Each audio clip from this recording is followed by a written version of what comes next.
Funding for this program is provided by Annenberg CPD to advance excellent teaching. What can psychology tell us about the relationships among the mind, the brain, and behavior? From our reaction to embarrassing situations, to how we evaluate social groups. Past, present, and promise. This time on Discovering Psychology.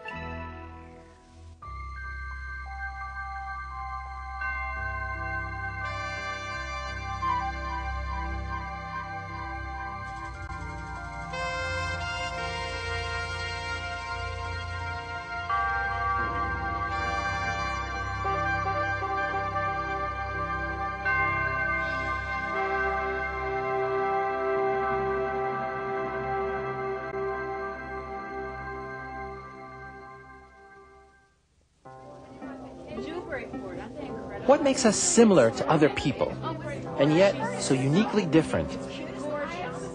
Why do we think, feel, and behave as we do?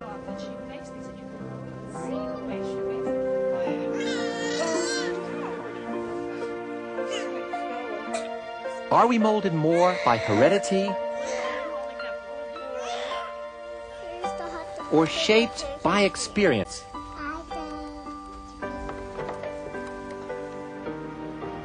How can the same brain that gives us the capacity for creativity, rationality, and love also become the crucible for mental illness? I'm Philip Zimbardo. We'll answer these questions and much more in the updated edition of Discovering Psychology. If there is one thing I've learned over the past 40 years as a teacher and research psychologist, it's that the study of the social animal, our relationships, our behavior, our mind, is fascinating and unending. New research, fueled by new technologies, will always add to time-tested knowledge. It's in that spirit that we updated Discovering Psychology, adding cutting-edge material to the classic content of our original series. Over the next 26 programs, we'll once again take up the challenge of understanding that most complex and puzzling creature, you, me, the human animal. We'll have to do a lot of traveling in the programs ahead, from inside the brain to outer space. I'm going to hide little Snoopy here in his little room. In our journey, we'll see how psychologists work, Hide little Snoopy. I'm hiding him right there. attempting to observe and objectively describe the behavior of humans and animals. Good girl. You found him, didn't you? He likes it. He likes for you to find him. They do so hoping to understand what causes that behavior to occur or to change. Psychology is formally defined as the scientific study of the behavior of individuals and of their mental processes. Psychologists then try to use their research to predict, and in some cases, control behavior. Ideally, out of their basic research will come solutions for the practical problems that plague individuals and society. You want to look inside? Okay, you open it up for me. Okay. So while some psychologists study mental processes simply because they are fascinating and challenging, Mommy! 3 times 48. others work to improve education, 208. to reduce stress, to promote peace, The conflict between Iran and Iraq, and to counteract violence. And there are the dedicated people watchers who observe behavior under specially arranged conditions, measuring it and testing it. For many, the reason to study behavior is the assumption that it's an outer sign of an inner reality, a window providing a glimpse into the workings of the human mind. But psychological researchers who emphasize the essential biological basis of behavior and those who compare the behavior of different organisms study the activities of a wide variety of living creatures, not just humans. Even seemingly minor, insignificant behavior can yield important data about general psychological functions, such as clues about how we process information. Hi, I'm Mr. Dressler. Who are you? Let's do a little psychological detective work of our own by observing some junior high school girls as they meet a handsome new teacher. Their reactions were filmed for the television series Candid Camera. Notice the difference between the girls' public behavior when the teacher is present and their private behavior once he leaves the room. I'd like to know whether girls would like to be in my class.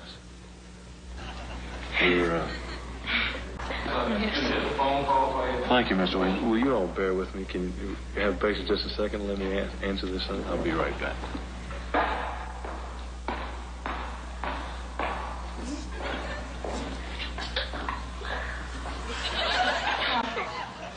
I'm looking at him. It's gonna be a play. Here comes Mr. He's young, too. He must be at least around 24. Would you mind being in my class? No, at least I'm with Mimi. Thank you, Mr. Wayne.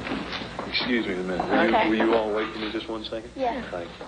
The behavior of dozens of girls in this situation was captured by Candid Camera producer Alan Funt.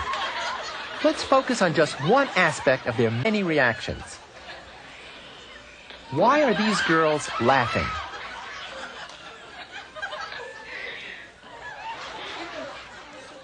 When I asked a large number of my students about the girls' behavior, they came up with a range of explanations. That the girls were laughing because they were either nervous, excited over their good fortune, showing their friends how cool they were, or laughing in eager anticipation of a novel event. Feeling self-conscious, feeling sexually aroused, or lastly, and by far the most common explanation, that they were simply showing a typical reaction of adolescent girls. Of course, if the last explanation were true, then we'd expect to see different behavior from a group of adolescent boys. Let's see what happens if we repeat the same situation using boys and an out-of-the-ordinary female teacher.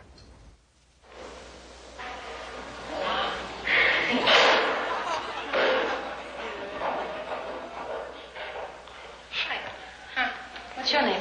Charles Zimbardo. Hi, nice to meet you. Joe Paul. Nice to meet you. My name is Miss Darling, and I'm going to be a new teacher in social studies.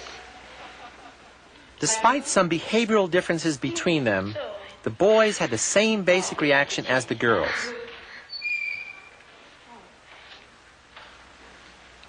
You're wanted on the phone, Miss Darling. Would you follow me, please? Oh, would you wait here for me a couple of minutes? I'll be right back.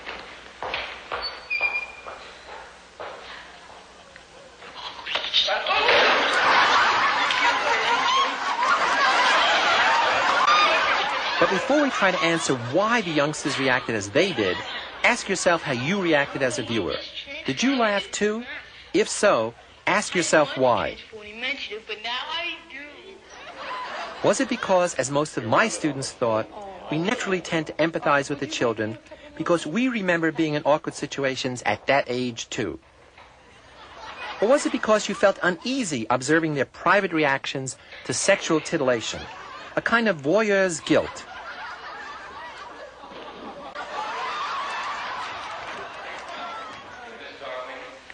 Or did you laugh because you experienced a violation of expectations about how teachers are supposed to look and act, remembering back to how your teachers actually looked and behaved?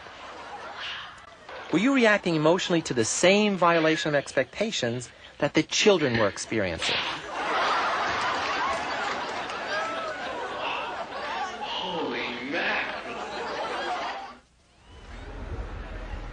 Whatever type of behavior psychologists look at, whether it's laughing, crying, making war or making love, or anything else, they try to make sense of it by relating the observed behavior to certain aspects of the individual involved and the situation in which the behavior occurred. For example, my genetic makeup, personality traits, attitudes, and mental state are some of the personal factors involved in my behavior. They're known as dispositional factors. They're internal, characteristics and potentials inside me. While external things such as sensory stimulation, rewards, or the actions of other people are known as situational factors, they come from the outside, from the environment in which my behavior takes place. If you want a graphic lesson in the influence of situational factors, take a look at this picture. Which is the tallest cowboy? Which is the shortest? Seems obvious, doesn't it? Now let's isolate them from their background context and compare them. You can see how the context of the situation, in this case the picture's background, misled your perception and judgment. Or take a look at this sign and read it out loud. Paris in the spring, right? But this is what really says. Another violation of expectations, a case where your past experience creates a dispositional readiness to respond in a particular way. At the University of Illinois, psychologist Emmanuel Donchin discovered that even before we are consciously aware that our expectations have been violated, our brains have registered the event as peculiar. To study this phenomenon, Donchin has been making recordings of the brain's electrical activity, known as electroencephalograms or EEGs. The basic procedure we use is very simple. We put the standard EEG electrodes in a person's head and record the brain activity as the clinician records in a hospital. And then we create a series of events which repeat themselves, the same event over and over again. And our computers look at the brain activity and filter out the specific response to the events in which we're interested. And it turns out that this response to these events, which is called an event-related potential, has a series of waves in it. Donchin is particularly interested in the P300 wave, the brain's characteristic response to an unexpected but important event. You see a wave that begins about 250 thousandths of a second after a surprising and relevant event. It reaches a peak about 300 milliseconds, at least 300 milliseconds after the surprising event, and then there's a return to the baseline and subject's brain activity settles down. In this experiment, Donchin elicits the P300 wave by presenting his subject with surprises in a list of names. Most of the names are men's names. Occasionally, there's an unexpected woman's name. The subject clicks a different button for male and female names. In the laboratory, monitors reveal that the brain responds to the unexpected names with the P300 wave. If an event triggers an emotional response in the subject or produces some cognitive activity by the subject, we're interested in finding out the extent to which this emotional response or cognitive activity changes the way in which this brain activity that we can record behaves. And by looking at changes in brain activity in relation to psychological processes, we are trying to understand better the relationship between the mind and the brain. When we study the smallest and most detailed processes of behavior, like the P300 brainwaves, we operate on what's known as the micro level of analysis. Typically, the micro level is used by psychologists who study things like the role of the brain in memory, for instance, or of hormones in sexual behavior. But most psychologists operate on the next level, the molecular level of analysis, which studies somewhat larger units of observable behavior, such as the speed of reacting to a simple stimulus. Or for a more complex example, let's take a look at a kind of behavior we use every day. Body language. Our body language can reflect much of what we're thinking and feeling on the molecular level, just as P300 brainwaves can on the micro level. Psychologist Robert Rosenthal of Harvard University has pioneered the study of how people send out and receive these nonverbal messages. Nonverbal communication can be defined simply as the communication between people omitting all the words. It's just the music. That is, facial expression, body movement, tone of voice. Those would be the primary channels. One of the things that we found is that very often the channels of nonverbal communication are redundant, as we might expect, and by that I mean they're all telling the same story, so that the tone of voice may be warm and supportive, the facial expressions may be warm and supportive, and the body movements may be warm and supportive. Other times, quite often in fact, the different channels of nonverbal communication are in contradiction to each other, and the face may be saying something quite differently from what the tone of voice is saying. If something really goes drastically wrong, I really don't think it'll be our fault. And we know, for example, that in deception, when people are lying to each other, if you want to catch a liar, you will do better to pay attention to the liar or the potential liar's tone of voice than to watch their face. The face is too easy for the liar to control, so that the face is under our own control to a much greater degree than our body, and our body is under our own control to a greater degree than our tone of voice. Rosenthal has also investigated how subtle aspects of nonverbal communication influence the medical treatment of alcoholics. We tape recorded a 1-minute clip of the doctors telling us what had been their experience with alcoholics. And for each one of the doctors, we had their success rate in getting alcoholics to go into treatment. What we found was that if we took these 1-minute tape clips for our 9 doctors, ran them through a special filtering device that removed the content and left only the tone of voice, we could predict or post-dict. What we found was that if the tone of voice showed considerable hostility, the doctors were very unsuccessful in getting their alcoholic patients to go into treatment. If they showed much less hostility, they were much more successful in getting alcoholics to go into treatment. The research we've just seen operates at the molecular level of analysis. But there's another broader level of analysis, the molar level. Here we find researchers who investigate large units of behavior of the whole person in complex situations. In this kind of analysis, the individual's cultural background and social experiences must also be factored in. Psychologists working on the molar level might study violent behavior, sexual attraction, worker morale and productivity, about some sleeping pills, patient-therapist interactions. What happened when you came to the center? It would get easier when I had someone to talk my problems out with. Or the nature of prejudice.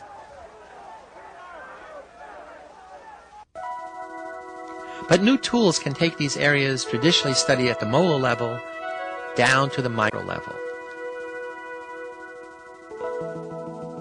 Mazarin Banaji of Yale has uncovered how our unconscious attitudes can show up as activity deep within the brain.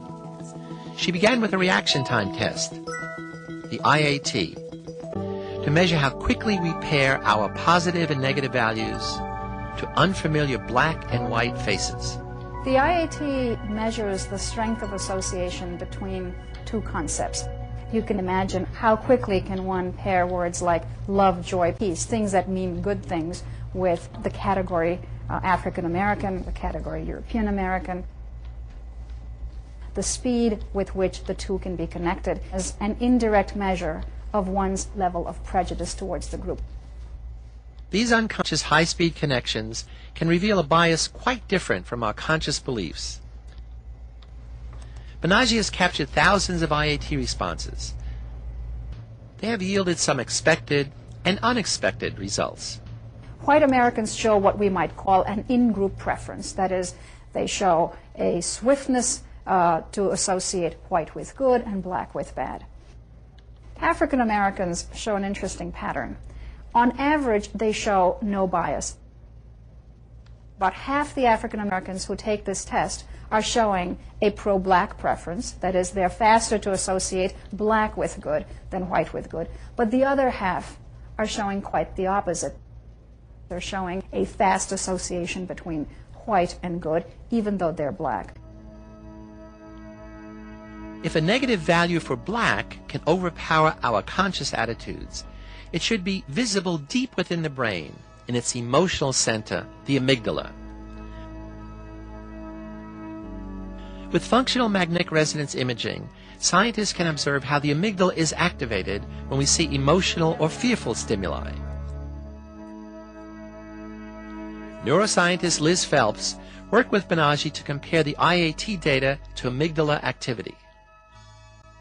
When you learn something in the environment, fearful or negative, the amygdala will become involved. So we would expect, if the amygdala is important in emotional learning and memory in general, that it would also be important in learning about the evaluation of social groups and the emotional properties that we assign to social groups.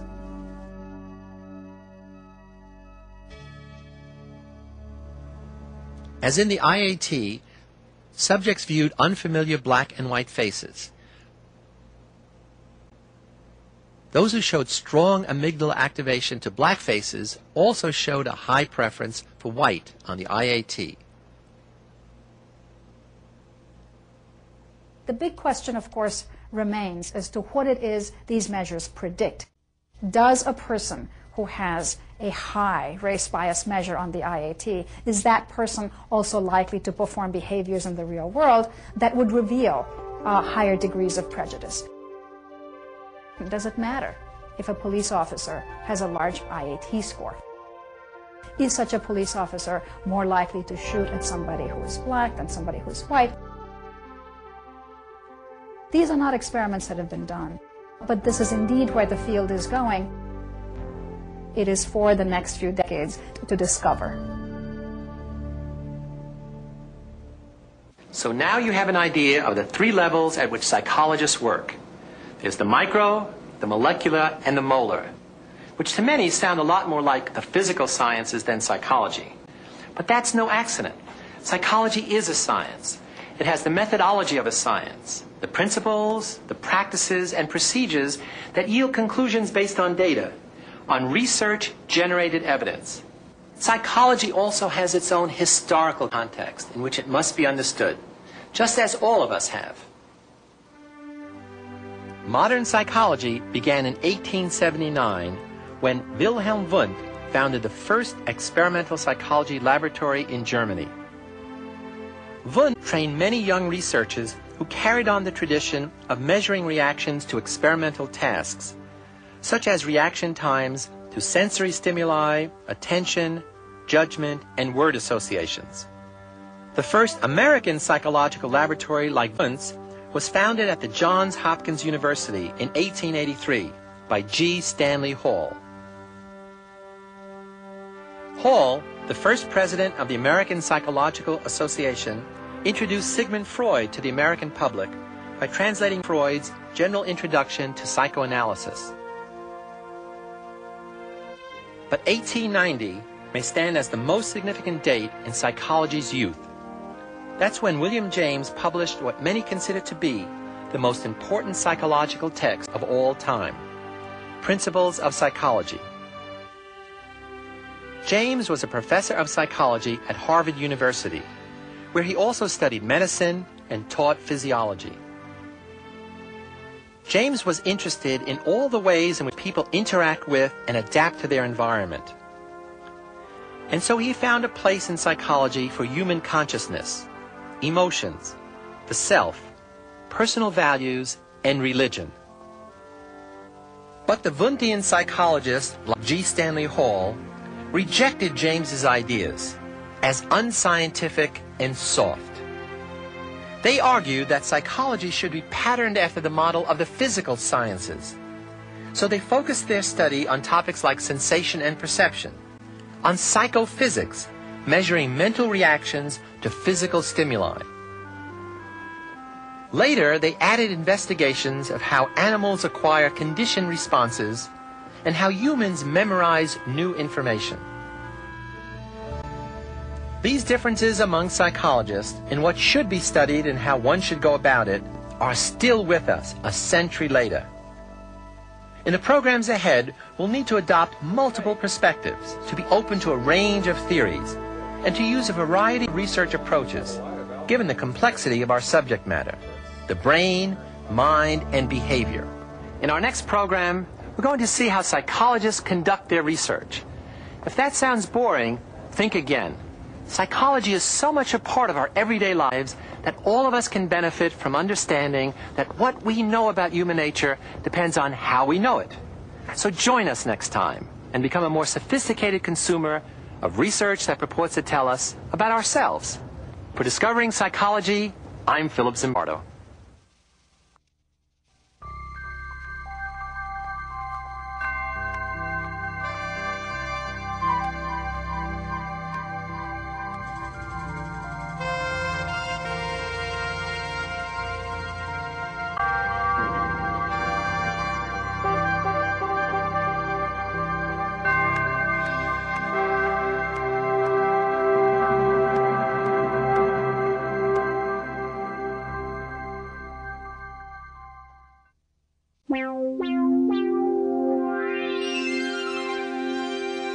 Funding for this program is provided by Annenberg CPB to advance excellent teaching.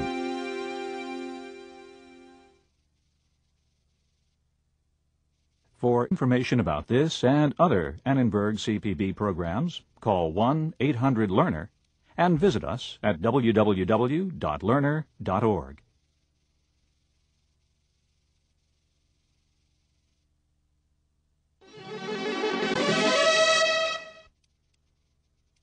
To learn more about the Annenberg CPB Channel series and workshops for teachers, how to take them for credit, how to buy them on video cassette, call 1-800-LEARNER and visit us at www.learner.org/channel.